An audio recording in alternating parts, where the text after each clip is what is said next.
What is the meaning of life? Hi, I'm Mike Mason. This is the Immortal Combat Podcast. The Immortal Combat Podcast is the podcast arm of Very Christie. Very Christie is like Catholic lay apostolate devoted to help men attain the full stature of Christ by growing strong in mind, body, and spirit. If you'd like to learn more about our work, you can check us out online at verychristie.com. All right, gentlemen, this is Intro to Spiritual Theology, episode 4. We are wrapping up the first part of a 6-part series on the nature of the spiritual life. And this month, we've been looking at the nature and end of man. Okay. To perfect a thing, you have to know what it is. So in the first 2 weeks, we looked at what is a human being made in God's image. We looked at the powers or faculties of the soul so we can know what God's perfecting. Last week, we discovered the point of life is to become happy, but we have to acquire an object that can make us perfectly happy, which leads us to this episode where we are going to look at what's called the beatific vision. Okay, the beatific vision is what will happen when we get to heaven. So we're going to unpack that. So let's just jump in. All right. What is the meaning of life? We are perfected and fulfilled when we are happy. Now, for a lot of people on the street, happiness is different for everybody. Some people, it makes them happy to be a professional baseball player, or maybe somebody else that's making a lot of money, or becoming famous, or going on beach vacations to the Gulf of Mexico. A lot of people think happiness is different for everyone. This is not the true understanding. It's not the Christian understanding. For Christians, happiness is something to be understood while bearing in mind that human life has a goal. Christian thinkers like Jesus Christ, St. Augustine, and St. Thomas Aquinas have always held that this is nothing short than God himself. So, what does that mean? We are all made to be happy. When we're trying to discover what happiness is, we need to keep in mind that our life has a goal. You have to look at life in its totality. And the goal of life is to have friendship with God in heaven for all eternity. Okay?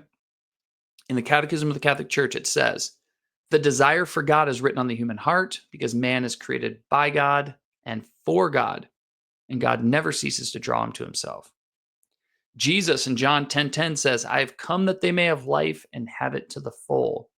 Notice here, Jesus says he came to give us life and fullness of life. Okay? Christ came so that we can live a good and decent and happy life in this life and in the life to come. Okay? Both. St. Augustine says, our hearts are restless until they find their rest in God. Okay? Our supreme end, according to St. Augustine, our supreme end is that good which is sought for its own sake. So the supreme end is the one thing we go after for its own sake, and that is God. And this supreme end is on the account of which we seek everything else. So what St. Augustine's saying is the point of life is to be in perfect friendship with God and to become perfectly happy. Everything else we can do in this life is to get us to that one. That's the point. Okay. So notice here, a Christian vision, we need to see what's our ultimate good so that we can contextualize everything else we do. Okay. So everything you do in life is supposed to be ordered towards that end. That's the idea. Okay. St. Thomas Aquinas, I won't read the quote for sake of time, but he also says, listen, the point of life is to be with God, right? And to be happy. And the only way to be perfectly happy is in friendship with God. Okay. Well, what is this friendship with God called? What's the technical theological term? It is called the beatific vision. Okay. And I want to unpack this here a little bit. When you try to discover what fulfills people, okay, you have to consider what makes them different from other things in the world. So to begin a reflection on what's the point of human life, we'd say, well, what makes humans different from other creatures? What makes us different is we are rational. We are intelligent. Okay. So thinkers like Aristotle and Aquinas and Jesus realized, okay, that what's going to make us happy is whatever perfects us, it's going to have to address the intellect. Okay. And to help you guys understand this isn't really that difficult of a concept. If you think about perfecting a dog, well, dogs, okay, especially like yellow labs and stuff, they are made for companionship.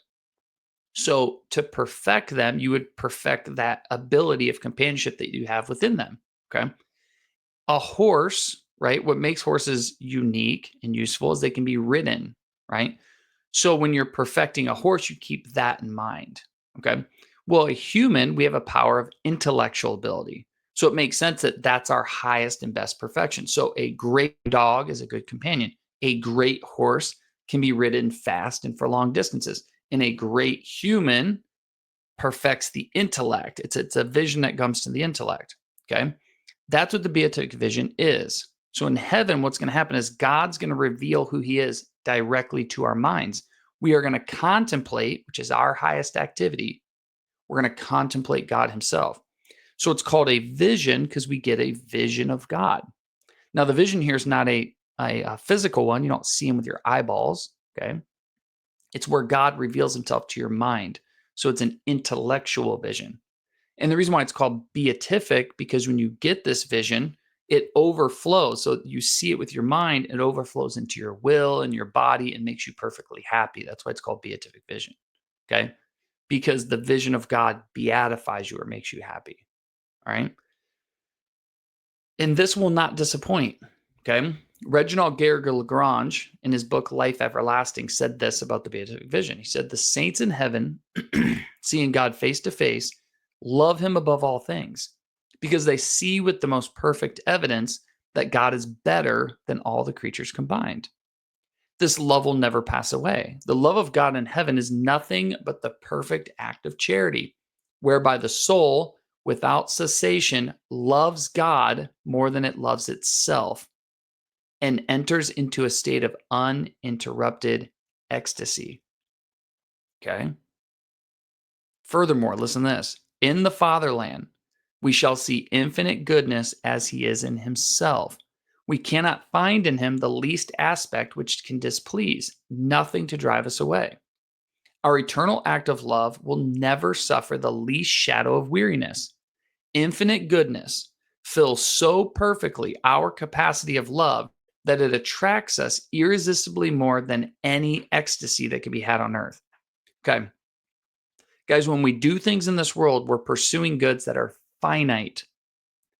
So the pleasure and joy and ecstasy we get them is always finite and temporal.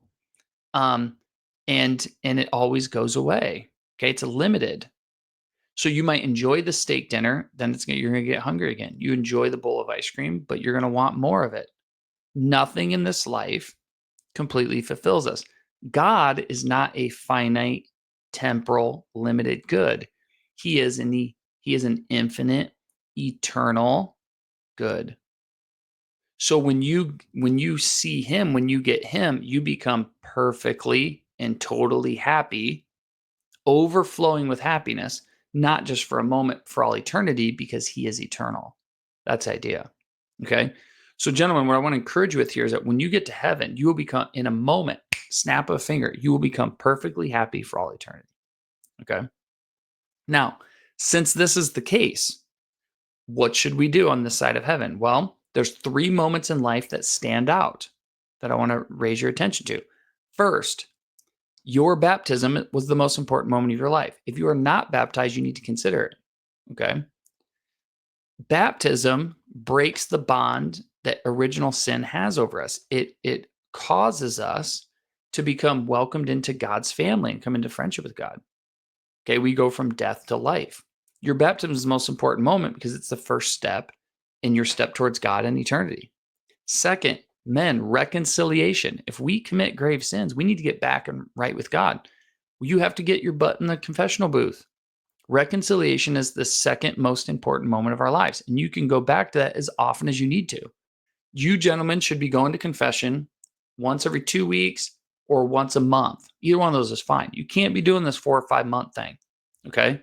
Anytime you commit mortal sin, get your butt in confession.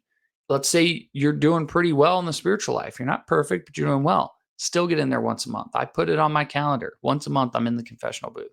Make sure you guys do that too. Last, you need to pray for a happy death, or what's called final perseverance. The final grace that gets us into heaven, the grace at your death, at the last possible moment that Satan can steal your soul, that grace cannot be earned. You can't be nice enough. You can't be holy enough. You can't be virtuous enough to earn that. God has to give it to you out of his generosity. You can't earn it, but you can ask for it, because asking for something is not earning it. And God, out of his mercy, may honor your request if you ask enough. You need to daily ask God to remember you on your deathbed. You need to be very intentional about this. And one of the easiest way to do that is to pray Hail Marys. Pray your rosary, pray the Hail Mary, because in the Hail Mary we say, pray, Holy Mother God, pray for us sinners now and at the hour of our death. We're asking the Blessed Mother to intercede for us at the moment of our death.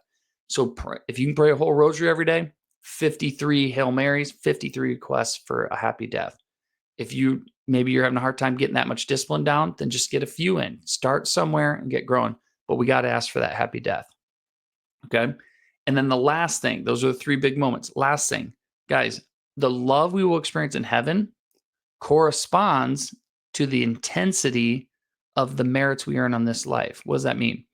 Our capacity to love God is determined in this life, not the next one. So you guys need to order your life so that your capacity to love God grows. Guys, in any relationship, family relationships, friend relationships, marriage relationships, we have to expand our abilities to love others. You have to learn to love people. Sometimes it's difficult to learn to do. Okay. We need to expand our ability to love God.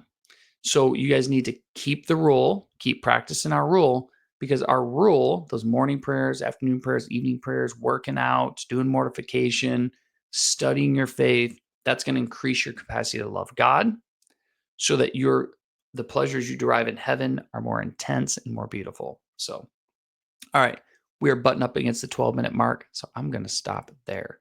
But gentlemen, keep those 3 moments in mind. Keep growing in holiness.